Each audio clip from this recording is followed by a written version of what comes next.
Moi et mon ami, nous avons une green card par le mariage. Mais moi, j'ai une green card de 2 ans. Mais pourquoi lui, il a une green card de 10 ans? Pourquoi on m'a donné 2 ans de green card et lui, juste à côté de moi, on a donné 10 ans de green card de green card, alors que nous les deux, nous avons obtenu notre green card par le mariage. C'est très simple.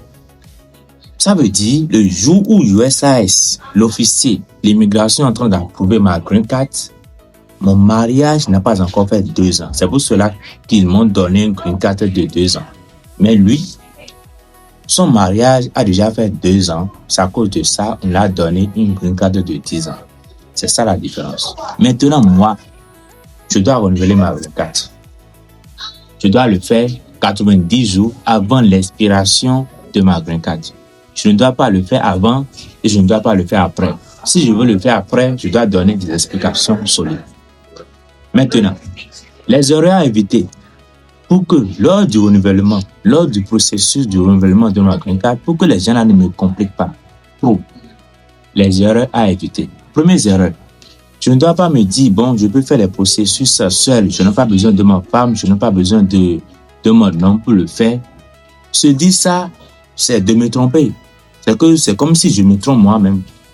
Parce que les gens là, quand je vais le faire seul, ils peuvent commencer par se douter de mon mariage. Ils peuvent se demander, est-ce que le mariage là, est-ce que ça fonctionne réellement?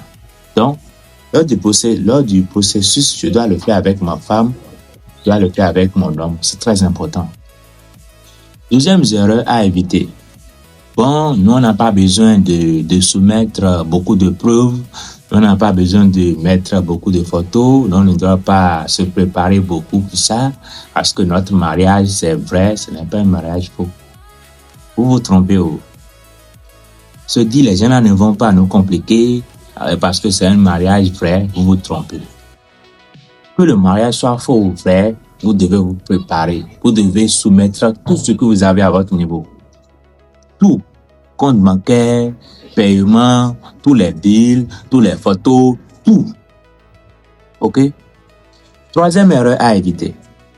Bon, demain, j'ai une interview de renouvellement de ma green card.